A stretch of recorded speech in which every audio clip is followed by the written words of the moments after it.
Hai,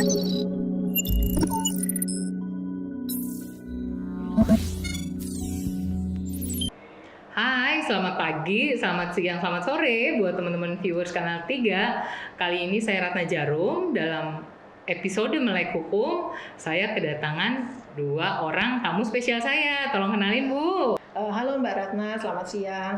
Terima kasih kami sudah diundang ke sini. Nama saya Dwi Anita Daruherdani dan kebetulan saya lawyer dan juga saya konsultan haki terdaftar. Oke, satu lagi Jeng. Halo, saya Veronica. Saya juga konsultan hukum, sama seperti Mbak Dwi dan teman sekolahnya Mbak Ratna. Oke, kita satu fakultas ya, Fakultas Hukum Universitas Indonesia. Oke, jadi Mbak Dwi dan Mbak Vero hari ini karena masih masa pandemi yang masih belum tahu sampai kapan selesai, banyak sekali sebenarnya beberapa rekan-rekan viewers Kanal 3 yang memang masuk pada profesi menjadi entrepreneur, udah nggak jadi karyawan lagi nih. Mereka mau bisnis kecil-kecilan. Jadi ternyata mereka punya potensi, bisa masak, bisa jualan, temennya banyak. Nah, ada teman-teman yang jualan frozen food. Nah, beberapa waktu yang lalu ada himbauan bahwa untuk pedagang-pedagang UMKM mereka diwajibkan untuk mendaftarkan mereknya, merek dagangnya. Ini gimana ya? Apakah harus sedemikian itu? Sementara profit untuk pedagang rumahan kan juga nggak terlalu besar dibandingkan sama pengusaha waralaba yang emang license-nya tuh udah global ya, udah mendunia. Ini gimana? Mbak Dwi dulu deh, mungkin nih masalahnya seperti apa. Oke, terima kasih Mbak Ratna. Nah, jadi viewers mungkin di sini yang perlu dijelaskan adalah bahwa memang di masa pandemi ini akhirnya tadi sudah disebutkan oleh Mbak Ratna, banyak orang yang berpikiran untuk bisnis sendiri bisnis jadi sendiri. Bos buat diri sendiri. Gitu. Nah, yang jago masak dia masak, yang jago baking mereka bikin kue gitu. Nah, sekarang gimana sih yang harus dilakukan untuk masalah merek tadi? Jadi pertama kita harus punya merek kita sendiri dulu gitu ya. Merek kita sendiri itu artinya kita jangan menjiplaklah merek orang lain. Kita harus bangga dengan merek milik kita sendiri. Nah, kalau kita sudah punya merek, kita daftarkan pada kantor Direktorat Jenderal Kekayaan Intelektual. Nah, kita daftarkan itu tujuannya apa sih gitu ya? Tujuannya adalah supaya jangan sampai nih nanti kita udah keluarin biaya banyak untuk promosi, untuk buka booth, buka outlet atau misalnya online sekalipun, modal semua. Tahu-tahu nanti udah ada orang lain yang daftarin lebih dulu. Kalau orang lain udah daftarkan lebih dulu, berarti nanti kita melanggar hak mereknya milik orang lain. Itu sebabnya kita harus daftarkan terlebih dahulu nih merek kita. Memang prosesnya cukup lama ya, tapi belakangan ini prosesnya kurang lebih 1 tahun, udah lebih cepat dari sebelumnya yang bisa memakan waktu 2 tahun. Nah, kadang-kadang UMKM tuh suka gini ya, suka bilang, alah, masa kita belum apa-apa udah harus daftar merek, biaya lagi. Sementara kondisi ekonomi juga lagi pas-pasan nih. Dan belum tahu bisnisnya akan maju atau enggak kan gitu. Nah, tapi ini kan namanya investasi ya. Proteksi.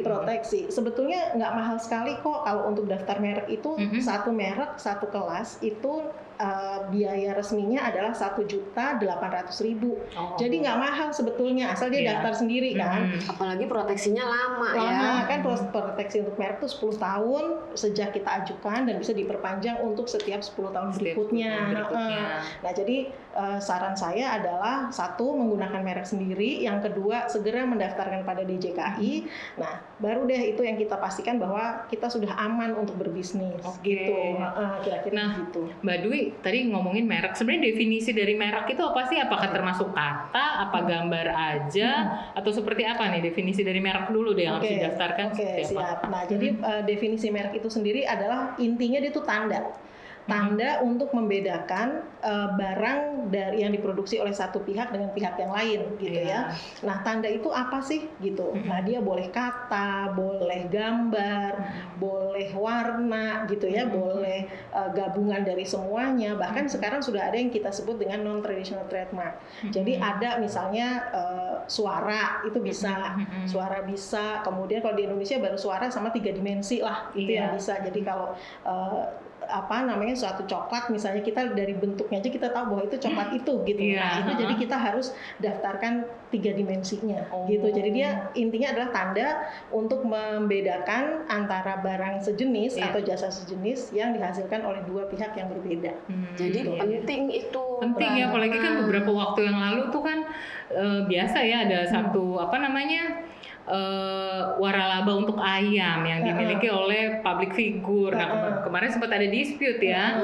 Nah memang untuk masalah-masalah ini tuh biasanya apa sih yang jadi concern dari si pemegang merek ya? Mereka tuh biasanya mengajukan gugatannya tuh seperti apa? Terus apa yang harus dibuktikan, Mbak Vero, kalau dalam proses? Jadi mungkin saya bicara melanjutkan Mbak Dwi dulu ya. Secara komersial, merek tuh kan tadi udah dijelaskan ya, dia pembeda gitu loh. Jadi kalau misalnya nih nanti yang contoh tadi tuh ayam misalnya, kan ada banyak ya makanan ayam geprek ini, itu gitu kan. Nah pentingnya merek adalah kalau untuk UMKM, jadi walaupun modalnya pendaftaran dan bisa dilakukan sendiri, dia jadi eye catching sendiri nih. Oh kalau merek ini identik dengan rasa ini. Dan karena kan kita sekarang udah jualannya online ya. Jadi kalau orang akan lihat tuh komentarnya kan biasanya, reviewnya. Iya, jadi nanti kalau UMKM udah jualannya online terus ternyata kelihatan oh yang ini rasanya gurih, manis, apa gitu kan. Pedas enak misalnya, dan jadi brand atau merek tadi itu penting banget untuk didaftarin oleh UMKM. Nah masuk yang ke kasus tadi itu rame kan? Iya rame, sampai sidangnya berkali-kali muncul di TV. Padahal juga kan harusnya nggak perlu kan itu. Dan kayaknya kalau pertanyaannya tadi sampai sejauh mana sih perkaranya gitu kan? Kalau yang saya tahu sih sudah selesai ya. Perkaranya udah inkrah, iya. Jadi ya kita lihat aja pelaksanaannya. Iya benar-benar ya. Jadi banyak sekali sebenarnya negara udah menyiapkan bagaimana sih cara mendaftarkannya. Terus juga tinggal keinginan para pelaku usaha ya untuk dihimbau berkali-kali dan sering diingatkan supaya mereka di kemudian hari ya setelah bisnisnya sukses jangan diklaim oleh pihak lain gitu ya. Mungkin ada saran lain dari Mbak Dwi dan Mbak Vero? Saya dulu ya. Nah, jadi sarannya begini. Pada saat ingin mendaftarkan merek harus diketahui dulu nih barang apa yang mau didaftarkan atau dia mau bisnisnya di bidang apa. Tadi misalnya ngomongin masalah ayam gitu ya, masalah ayam.